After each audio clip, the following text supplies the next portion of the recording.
되겠습니다.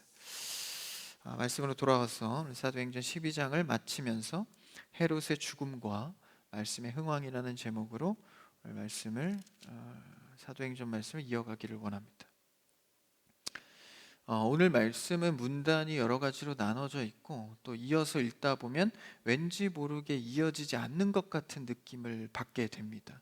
천천히 오늘 말씀을 다시 읽어보시면 이 말씀 가운데 좀 이야기식이긴 하나 조금 이렇게 잘 이어지지 않음을 느끼게 됩니다. 오늘 말씀이 이제 저번 주 말씀과 이어져 오는 말씀인데요.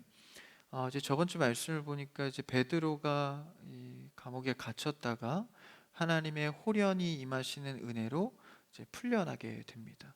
풀려나서 기도하던 성도들을 만나고 이제 하나님의 기적과 같은 일들을 보게 되죠. 그랬을 때 성도들이 베드로를 위해서 기도한 기도는 믿음이 그렇게 강한 믿음으로 기도한 것 같진 않습니다. 그렇지만 하나님은 약한 자의 믿음의 기도도 들으신다라는 것이죠. 그래서 그 기도의 응답으로 베드로 사도가 풀려나게 되고 홀연히 임하시는 하나님의 기적의 일들을 보았습니다. 그 다음 장면으로 좀 시선을 옮겨서 오늘 장면으로 넘어오게 되는데요. 오늘은 이제 베드로 사도가 풀려난 뒤에 헤롯을 중점적으로 이제 서술하고 있는 내용입니다. 그렇다면 베드로가 풀려났다면 헤롯 입장에서는 지금 어떤 상황인가? 헤롯 궁에 갇혀 있던 베드로가 이제 하나님 입장에서는 풀려나게 해주신 거지만 헤롯 궁의 입장에서는 이제 탈옥을 하게 된 거죠. 그리고 심지어 이 베드로 사도는 다음 날이면 신문받고 죽게 되는 사형수의 입장으로 갇혀 있던 거죠. 그러니까 사형수가 탈옥했다는 것은 꽤나 큰 소동이 일어난 것입니다. 그래서 18절 첫 절에 그 내용을 말하고 있는데요. 한번 18절을 읽어볼까요? 같이 시작. 날이 새매 군인들은 베드로가 어떻게 되었는지 알지 못하여 적지 않게 소동하니 날이 지나고 이제 군인들이 베드로가 어떻게 되었는지를 알지 못하여, 다시 말하면 베드로가 이제 탈옥한 것에 대해서 찾지 못하고 놀라게 된 거죠. 그래서 소동이 일어난 겁니다. 헤롯 궁에 적지 않은 난리가 난 거죠. 생각해 보십시오. 헤롯은 의도적으로 베드로를 가두기 위해서 빠져나가지 못하게 하기 위해서 8명의 군사를 배치했습니다. 그러니까 우리가 흔히 생각해 보는 감옥도 이 관리하는 자들이 훨씬 더 적잖아요. 갇혀 있는 자보다. 근데 한 명에게 8명이라는 교도관을 붙였다는 것은 이거는 그 의지가 남다르게 보이는 것이죠. 다시 말하면 사도 베드로 혼자만의 어떤 죄악을 막기 위해서 가다 놓은 것이 아니라 그로 인하여서 파생되고 퍼져가는 이 그리스도라는 이 복음의 전파에 있어서 두려움을 느끼고 있는 것이죠. 이제 헤롯 왕은 이 분봉 왕이기 때문에 유대인들의 지지도 받아야 하고 로마의 정치적인 영향 속에서도 잘 순종을 해야 합니다. 근데 유대인들은 로마를 그렇게 좋아하지 않죠. 그러다 보니까 이 충돌 속에서 중간에 분봉 왕의 역할로서 굉장히 조심스럽고 지혜롭게 행해야 하는 상태입니다. 그때 베드로를 가뒀다는 것은 그 의도를 우리가 정확히 알 수 있죠. 유대인들에게 신봉되어지는 그리스도인들이 많아지지 않도록, 로마와 자신을 잘 따를 수 있도록 그것을 멈추게, 복음의 일들을 멈추게 하기 위해서 8명씩이나 되는 병사들을 붙였다라는 것입니다. 근데 우리가 성경의 입장에서 본다면 이것은 어떻게 재해석할 수 있죠? 이만큼 사람의 힘으로 할 수 없는 것들을 하나님은 일하신다. 사람의 힘으로는 절대 이 8명의 군사를 뚫고 베드로가 혼자 나올 수가 없죠. 하나님 입장에서는 하나님이 호련히 이 일을 하실 수 있다라는 거죠. 뭘 위해서입니까? 복음의 사역을 위해서입니다. 여기서 우리가 기억해야 할 것은 우리가 하나님 앞에 주의 일이라면 어떠한 기적도 내 삶에선 이루어질 수 있습니다. 하나님을 위한, 하나님의 나라를 위한 일이라면, 하나님의 나라를 위해서 기도하고 있는 것이라면 하나님은 반드시 들으시고 기적을 행해서라도 응답하신다라는 것이죠.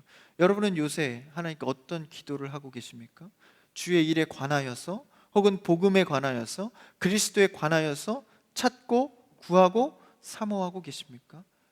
아니면 그저 개인의 기도 제목 속에서만 하나님께 간구하는 기도를 하고 계십니까? 그래서 이런 일 가운데는 하나님께서 적극적으로 복음의 일을 이어가신다라는 것을 알 수 있죠. 근데 이것은 이제 드러나질수록 믿지 않는 자들도 어쩔 때에는 깨달을 때가 있습니다. 마치 오늘 장면같이 사실 이 베드로가 갇혀 있을 때는요, 세 번째 갇혀 있던 상황입니다. 저번 주에도 한번 언급을 드렸는데 첫 번째, 두 번째, 세 번째 갇혔을 때 모두 다 풀려나게 된 것이죠. 그러니까 세 번째나 이 똑같은 탈출에 심지어 세 번째는 8명의 군사를 붙였는데 탈출이 된 것을 겪었을 때 그리스도를 믿지 않아도 조금은 깨달을 수 있겠죠. 베드로에게 심상치 않은 기운이 있다, 뭐 이 정도 말이죠. 헤롯은 여전히도 영적인 둔감함을 보입니다. 19절, 그 다음 절을 한번 읽어볼까요? 19절 시작. 헤롯이 그를 찾아도 보지 못하매 파수꾼들을 신문하고 죽이라 명하니라. 헤롯이 유대를 떠나 가이사랴로 내려가서 머무니라. 헤롯도 세 번째나 감시하던 베드로가 탈옥되었을 때는 이 일에 대해서 하나님의 영적 시선을 가질 법도 합니다. 근데 여전히도 그의 시선은 육적인 시선에 머물러 있죠. 오늘 말씀의 주제로 제가 언급드리고 싶은 것은 바로 베드로와 같은 사도, 복음을 전하는 입장에서의 성도의 삶과 그리고 아직 육신의 시선에만 갇혀 있는 헤롯과 같은 자의 삶을, 오늘 그 방식을 보기를 원하는 것입니다. 그럼 그 초점으로 볼 때 헤롯은 화날만 하죠. 당연히 그렇게 8명이나 사람을 붙였는데, 보통 이 기업이나 어느 공동체나 특히 뭐 군대나 뭐 이런 공동체들 속에서 중요하게 시킨 일을 했을 때 그 일이 잘 안 되면 그에 대한 책임과 결재를 누가 하죠? 제일 위에 있는 리더자가 합니다. 화날만 하죠.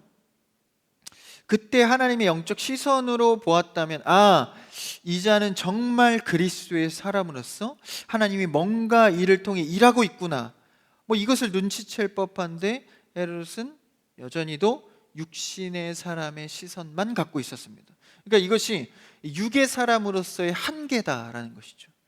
육의 사람들은 자신이 원하는 거, 눈에 보이는 거, 이런 것들만 취하면 됩니다.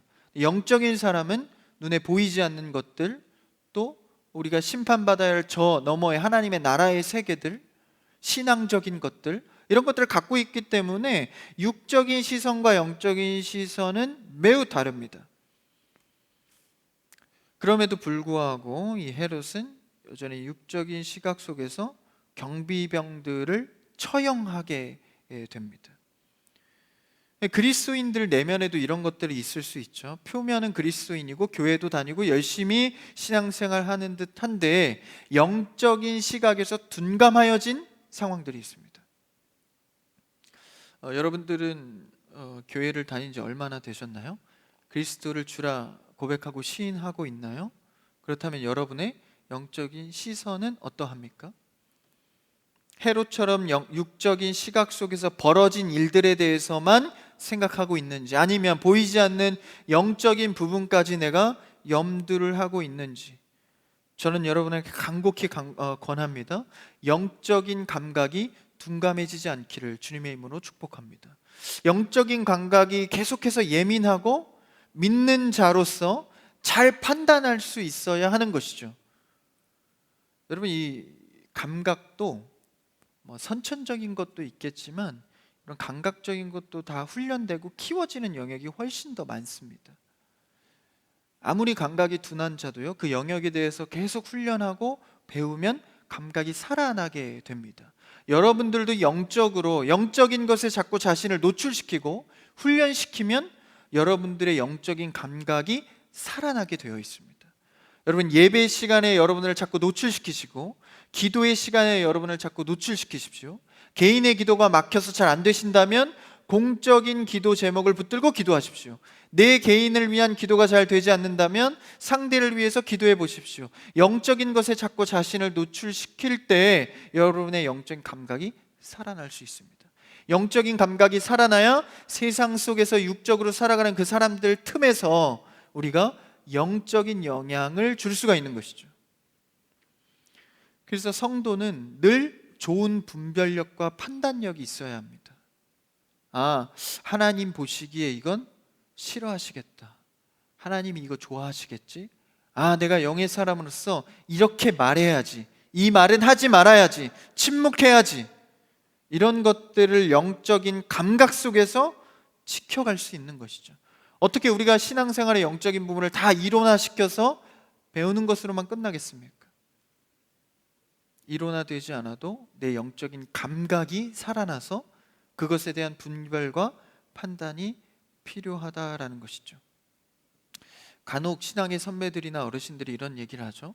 좀 이렇게 부정적인 얘기를 하거나 좀 육적인 얘기를 할 때, 야, 믿음 없는 소리 하지 마. 믿음의 사람으로서 믿음의 말을 해야지. 뭐 이런 얘기를 하지 않습니까? 좀 꾸짖는 어투로 말입니다. 그랬을 때 그 고백은 어떤 의미일까요? 영적인 것, 지금은 당장 보이는 것 이것 말고 영적인 것을 좀 봐라 라는 것이죠. 그러니까 우리는 살아가면서 우리네 인생 속에서 늘 인과관계만 따질 때가 많습니다. 이건 이렇게 됐으니까 이만큼, 이건 이렇게 했으니까 이렇게 돼야지.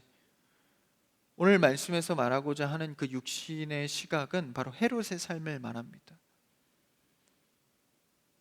인과관계를 넘어서 하나님께서 하시는 일들이 있다라는 것이죠. 그래서 19절에 어떻게 되나요? 파수꾼들을 신문하고 죽입니다. 경비병들이죠. 그 8명들을 문책하여서 처형하게 됩니다.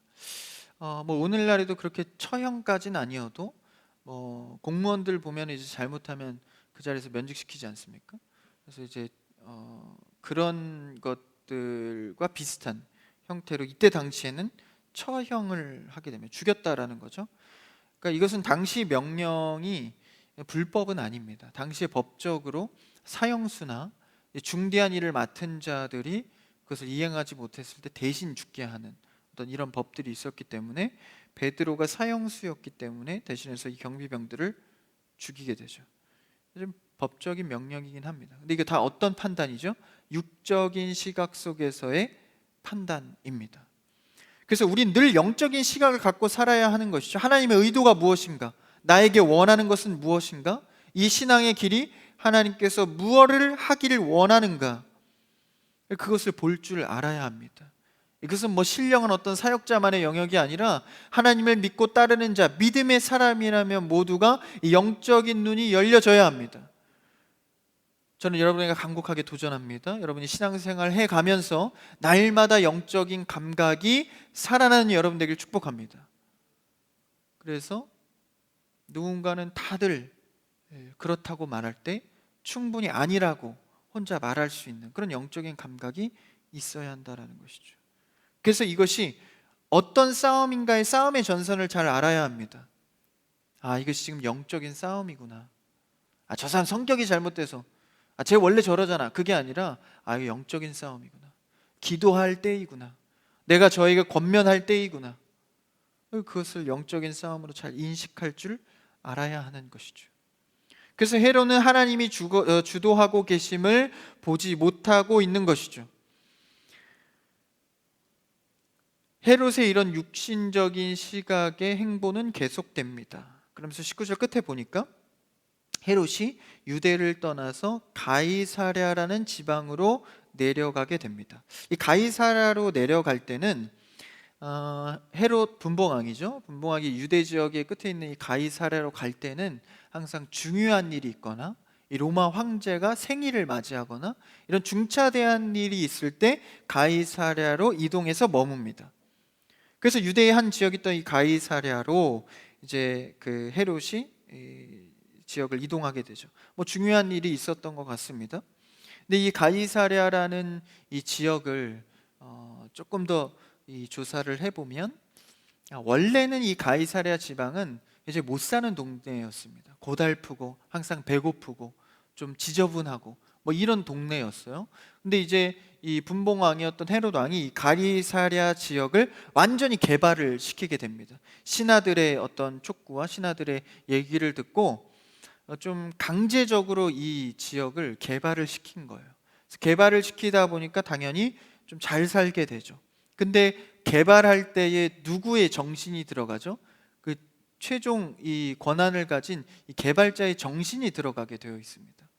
그래서 헤롯 왕의 정신이 들어가다 보니까 가이사랴의 이 로마의 어떤 이 정치적이고 문화적인 색채가 이 가이사랴에 많이 담겨져 있었습니다. 그래서 심지어는 가이사랴에 황제를 위한 공간과 황제를 숭배하는 장소도 있었습니다.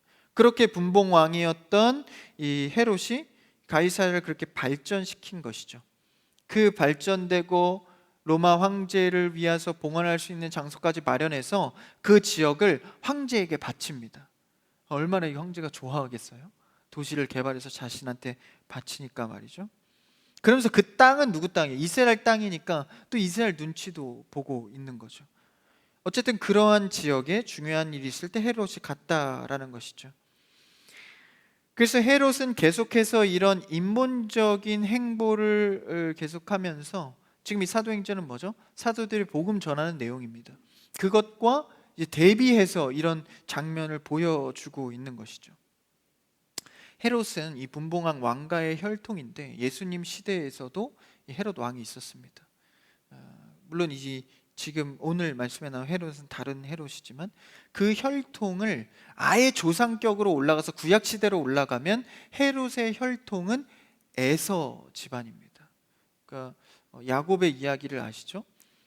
형에게 팥죽 한 그릇을 통해서 장자권을 사지 않습니까? 축복권을 갖고 싶어서 형이었던 에서에게 이제 장자권, 다시 말하면 맏아들의 권한을 사게 됩니다. 근데 이 당시에는 이 맏아들의 축복이 엄청난 축복이었는데 그것을 팥죽 한 그릇에 팔은 거예요. 그게 누굽니까? 바로 에서입니다. 그 형이었던 에서의 혈통이 바로 헤롯의 혈통입니다. 그 조상격이 되는 거죠. 에서가 그 장자권을 팥죽 한 그릇에 팔았을 때는 에서는 어떤 걸 챙긴 거죠? 바로 실리를 챙긴 겁니다. 자신의 어떤 혈통과 가문과 그리고 축복권을 생각한 게 아니라 당장 나에게 무엇이 유익이 되는가, 당장 나에게 무슨 도움을 줄 수 있는가, 그게 바로 팥죽 한 그릇이었던 것이죠. 사냥하고 돌아와서 배고팠던 에서가 지금 당장 필요했던 것은 팥죽 한 그릇입니다. 나중에 나의 대를 통하여서 나의 수많은 기도 제목에 포함될 그 축복권은 지금 나의 현재 팥죽 한 그릇보다 귀하지 않았던 것이죠. 이게 바로 육적인 시각을 갖고 있는 사람들의 삶의 방식입니다. 오늘 내가 배부르게 살 수 있다면 내가 무엇을 해야 할까? 불법도 편법도 다 필요 없다. 모든 것을 해서라도 축적하면 되지. 오늘 내가 행복하면 되지. 육적인 시각 속에서 에서의 혈통이 이어져 갔을 때 헤롯 역시도 그런 육적인 시각으로 닮아 있다라는 것이죠. 그래서 히브리서 12장 16절에서는 그 혈통을 이렇게 말하고 있는데 한번 읽어볼까요?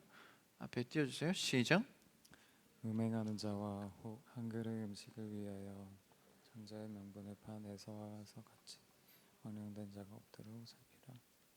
장자의 명분을 판 에서, 뭘 위해서요?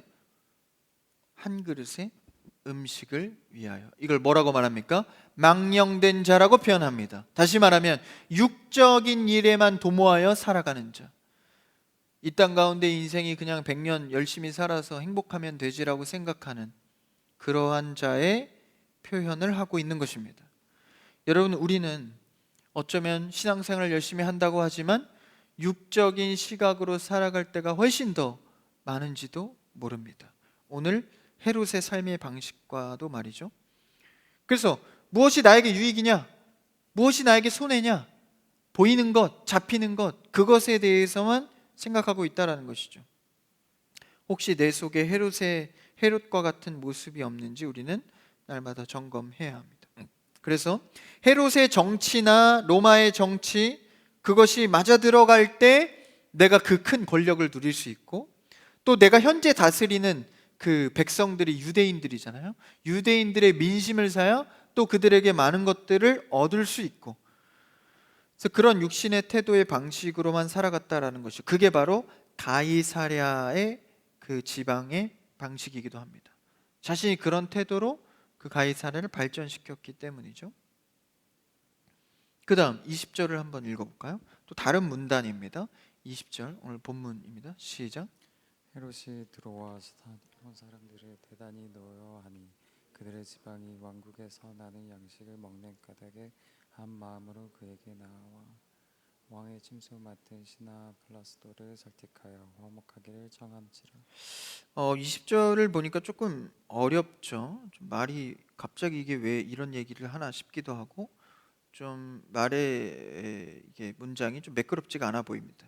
20절을 해석하면 그런 것입니다. 두로와 시돈이라는 다른 나라죠. 이건 유대 지역이 아닙니다. 유대와 가까운 나라 도시인데, 여기에서 이 도시에서 이제 사실 이제 해변 도시인데 무역이 많이 있겠죠. 그러니까 굉장히 잘 사는 도시입니다.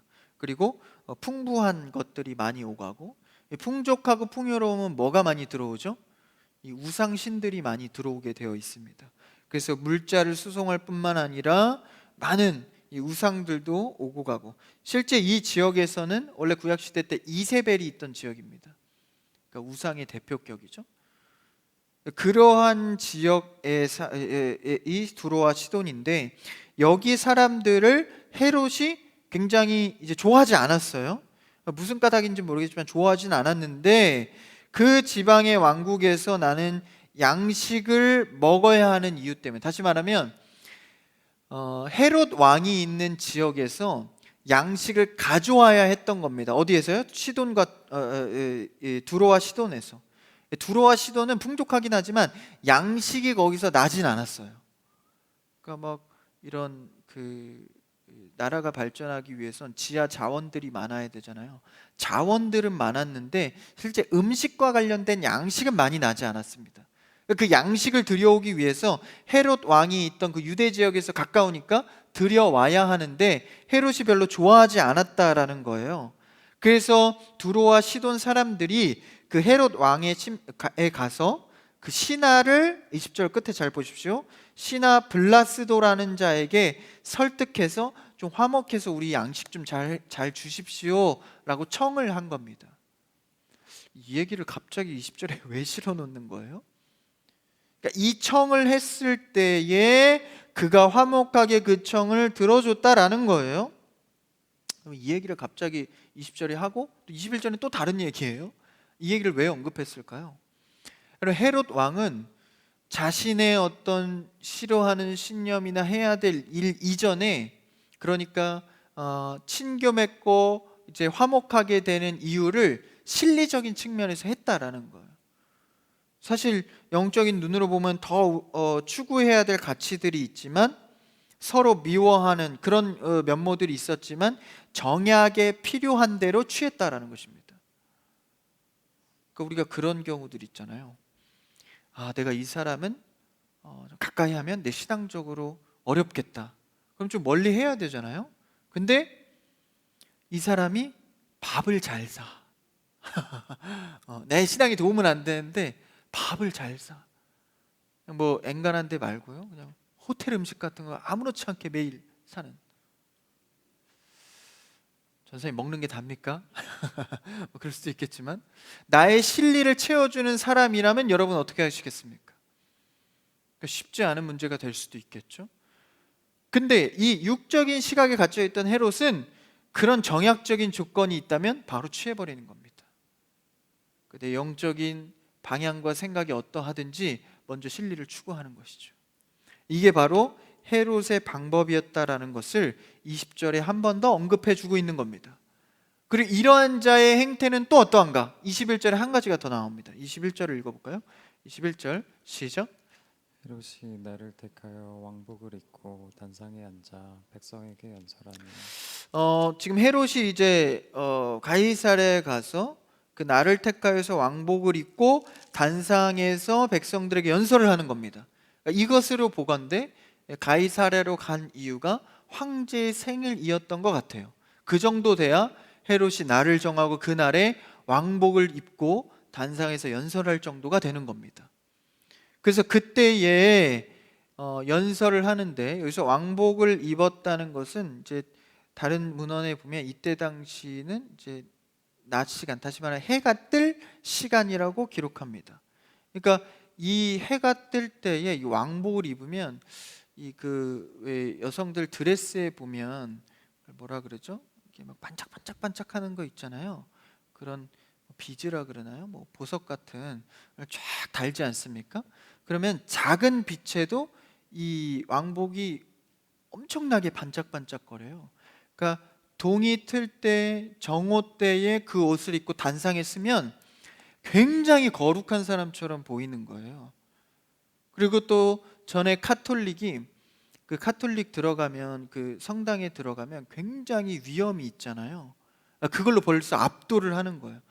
그리고 그 구조가 마이크를 쓰지 않아도 이 소리를 내면 전달력이 굉장히 뚜렷합니다.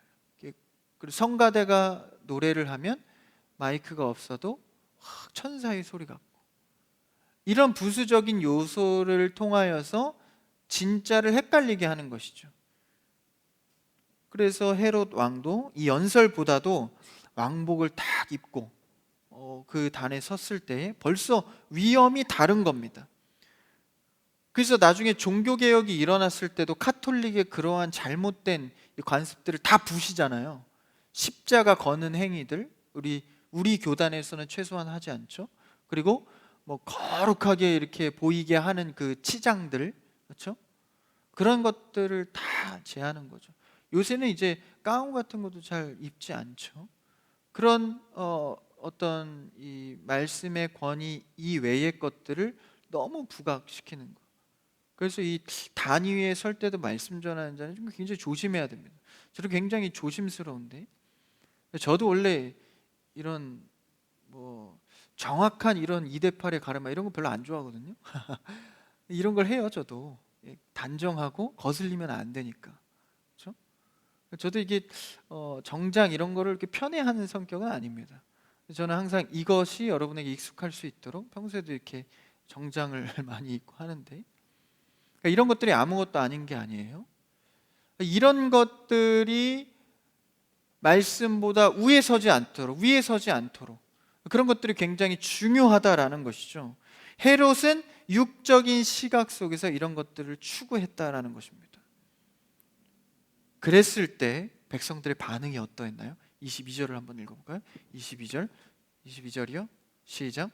백성들이 크게 부르되 이것은 신의 소리요 사람의 소리가 아니라 하거늘. 역시나 백성들은 그 육적인 시각에 동요하기 시작합니다.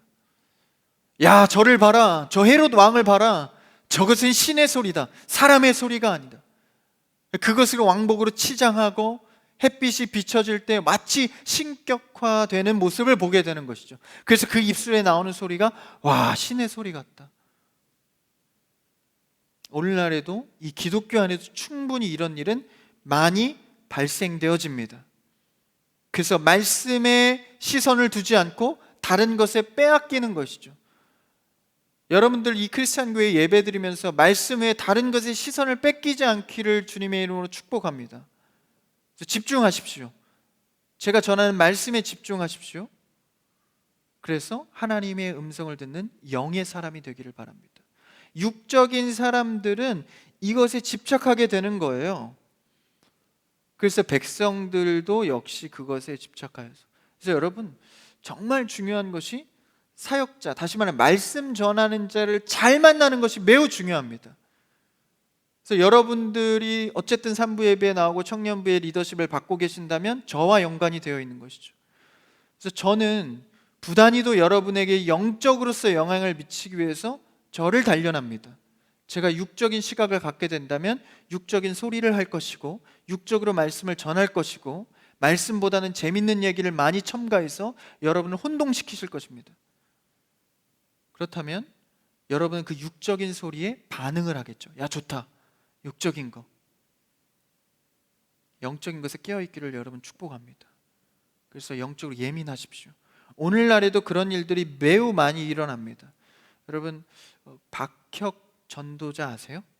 요새 유튜브로 신흥 종교로 떠오르는 전도자입니다.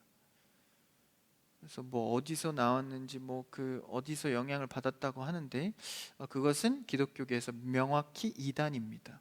박혁 전도자, 뭐 어떤 교회의 역사나 전통 다 무시하고 그냥 본인 맘대로의 직분대로 그냥 뭐 브라질에 뭐이 소명을 받았다 해서 브라질 같은 뭐 못 사는 동네 가서 이제 막 이 자기 마음대로 말씀을 전하고 이제 신유 사역을 주로 해요. 그리고 신사도 행보를 보입니다. 그게 뭐냐면 이제 특별 계시, 직통 계시를 받았다는 거예요. 여러분, 직통 계시를 받으면요, 이 말씀 완성 시대와 매우 다른 삶을 사는 겁니다. 여러분, 말씀은 66권으로 끝났습니다. 할렐루야. 배운 대로 믿으시면 됩니다. 근데 이제 직통 계시를 받아서 자기가 이제 어떤 사도적으로 말씀을 받은 거대로 막 전달한다고 하면서 전하고 신유 사역을 해요. 신유 사역은 이제 병 고치는 사역입니다. 근데 여러분 아셔야 될 것이 크리스천들은, 기독교는요, 병 고치는 사역이 있습니다. 병 고치는 기적도 일어나야 됩니다. 근데 말씀 안에서, 교회 전통 하에서, 직분의 권한 하에서 일어나야 됩니다. 자기가 마음대로 신유 사역 있다고 마음대로 손 얹고 정말 이렇게 하는 행태들은 매우 위험하고 또 그것이 지속된다면 그 이단으로 규명합니다. 이 박혁 전도자라는 이 유튜버더라고요. 유튜버로 시작해서 그런 전도 행위를 하고 있는데 이건 신학도 아니고 교회 역사도 아니고 합의된 질서도 아무것도 없습니다. 그래서 근데 이제 청년들이 그거에 막 반응하더라고요. 그래서 이제 막 좋아해요. 댓글 같은 거 막 할렐루야, 이런 기적이 저런 분을 통해서 일어나는군요. 영적인 시각이 아무것도 없는 겁니다. 말씀의 배움도 진리도 관심도 없고 오직 눈에 보이는 육적인 시각적인 거. 그래서 그 전도자 영상 보면 그래서 재밌어요. 보면 그러니까 마이크를 이렇게 입에다 이렇게 대요. 저와 비슷한 마이크를 쓰더라고요. 그래서 이렇게 대고 이러면 병이 나았다 그래요. 우리 입장에 좀 우습잖아요. 거기는 완전 이 은혜 도가니탕이에요. 그래서 무릎 이 뼈 부러진 사람한테 뼈가 움직여 붙을지어다. 그럼 이제 넘어가요. 한번 넘어갔다 일어나면 걷기 시작하는 거예요. 여러분 이게 잘 아셔요. 이런 사역에는 진짜도 있습니다. 여러분 교회에서는 이런 신유 사역이 일어나요. 우리 교회도 있었죠.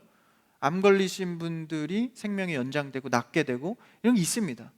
이런 표면적인 퍼포먼스인데 여러분 속지 마세요. 속지 마셔야 합니다.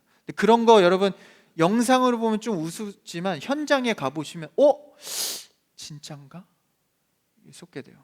이제 거기 보니까 좀만 더 할게요.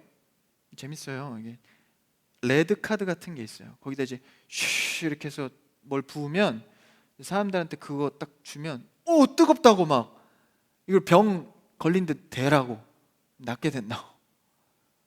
자기가 여기다 이제 기름 부었다는 거예요. 이거는 이제 만병통치라는 거죠. 우습죠? 근데 여러분 육적인 시각을 갖게 되면 그런 것들이 은혜스럽습니다. 여러분 제가 유독 많이 특강하고 가르친 영역들을 여러분 다시 곱씹어서 배우시고 배운 대로 살아가는 여러분들을 축복합니다. 제가 이런 것들을 굉장히 많이 다뤘어요. 잘못된 신학적인 것들, 교회 역사 같은 것들. 유튜브에도 제가 많이 실어놨는데 특강 같은 거 열심히 배우십시오. 배운 대로 보십시오.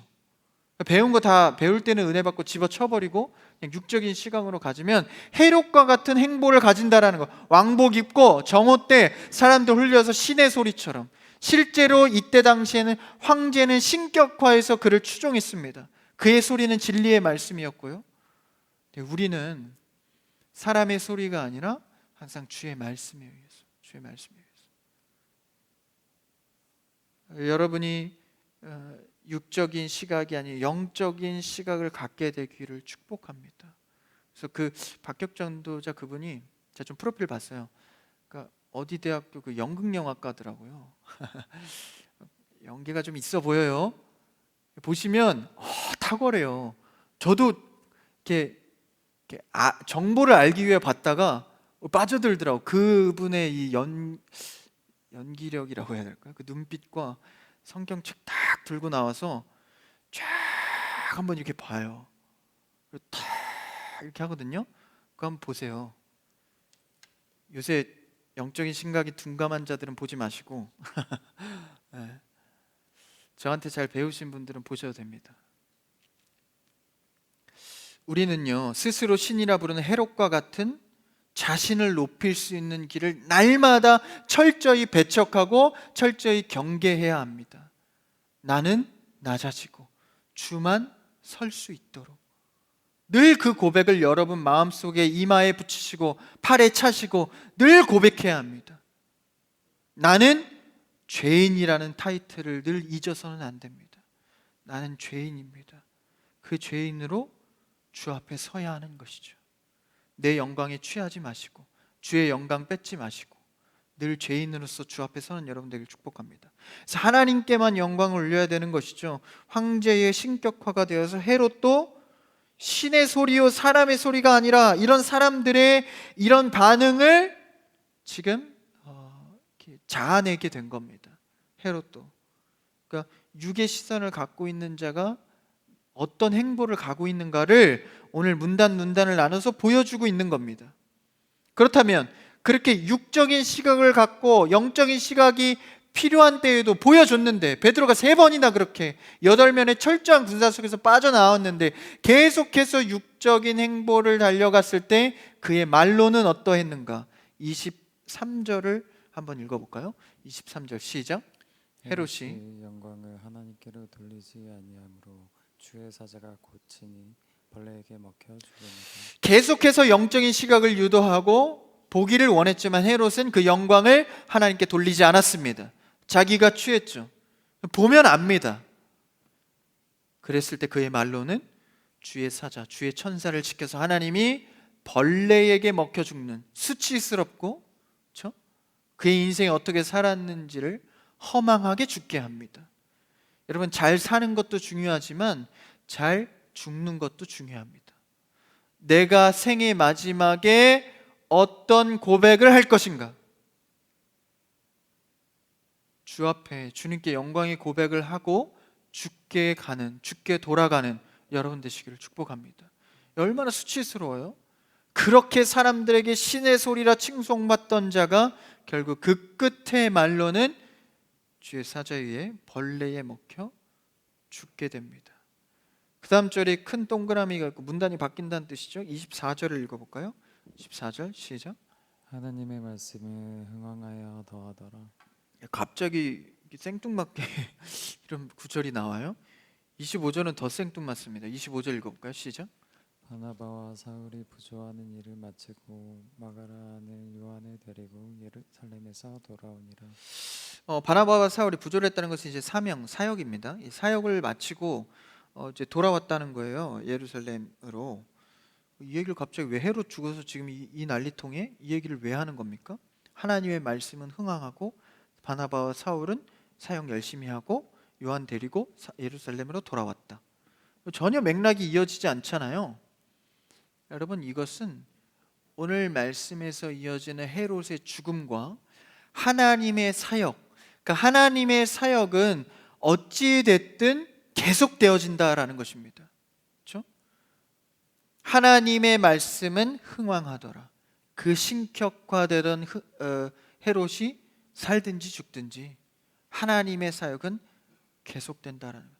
여러분, 세상이 아무리 요동쳐도 하나님의 일은 계속됩니다. 그러니까 세상이 볼 때 실패한 일일지라도 하나님 시선에서는 실패가 없습니다. 할렐루야. 여러분의 인생이 먼 시험을 봐서 떨어졌거나 무슨 사업을 해서 실패했다 할지라도 여러분 입장과 세상의 평가는 실패라 할지라도 하나님에겐 실패가 없습니다. 하나님은 진행 중이다라는 것이죠. 이것을 믿으시는 여러분의 신앙이 되기를 축복합니다. 시험 하나 못 봤다고 너무 낙심하지 마세요. 재수, 삼수, 사수, 오수 낙심하지 마세요. 하나님은 그럼에도 불구하고 하나님의 사역을 계속 진행 중이십니다. 여러분을 향하여서 말이죠. 속지 마십시오. 세상의 판단과 세상의 기준에 속지 마십시오. 시험 한번 떨어진 거 대수 아닙니다. 예훈 형제 이번 주에 시험 보는데 위로를 해주세요. 잘 볼 수 있도록. 또 아팠어가지고 몇 주 전에 또 오늘 말씀 은혜 받아갖고 야 실패해도 두려워하지 마, 떨어져도 괜찮아, 뭐 이렇게 하지 마시고 또 그렇게 극단적인 적용을 하지 마시고, 시험 준비하는 자들, 취업 준비하는 자들, 혹은 사업을 준비하시는 분들, 여러분 오늘 말씀을 깊이 새기십시오. 세상의 시선은 실패가 있어도 성도의 직분은 실패가 없습니다. 하나님의 일에는 실패가 없는 것이죠. 여러분의 인생을 하나님이 주도하고 계신다고 믿으신다면 낙심하지 마시고 다시 주 앞에 나와 구하십시오. 구하는 자 하나님의 일을 보게 된다라는 것이죠. 그럼 이제 달라지는 거예요. 나는 죽고 주가 일할 수 있도록 주께 예배하는 삶, 찬양하는 삶, 주께 엎드리는 삶을 살게 되는 것이죠. 그래서 우리는 뭔가에 합격됐다고 하나님이 승리한 겁니까? 그럼 시험에 떨어지면은 하나님이 실패한 건가요? 그렇지 않습니다. 내 절망과 실패는 하나님의 실패가 아닙니다. 하나님의 복음의 사역과 나를 향한 하나님의 역사는 계속해서 흘러가고 있는 것이죠. 우리에게 승리를 허락하신 주 앞에 날마다 기쁨과 감사로 찬양하며 고백하는 여러분 되기를 축복합니다. 하시는 분은 하나님이십니다. 여러분이 하고자 하는 그 의와 나의 고집을 내려놓으시고 하나님이 주도할 수 있도록 주께 맡기고 주님을 의지하는 여러분 되길 바랍니다. 그래서 우리가 해야 될 것은 무엇입니까? 해롭과 같은 육적인 시각을 내려놓으시고 영적인 감각을 날마다 노출시키고 훈련하셔서 주님과 함께 가는 여러분 되기를 축복합니다. 이번 한 주도 이 다음 주에 추수감사인데요, 하나님께서 우리에게 늘 동행해 주심을 감사하면서 영적인 삶이 열려지는 여러분 되기를 주님의 이름으로 축복합니다.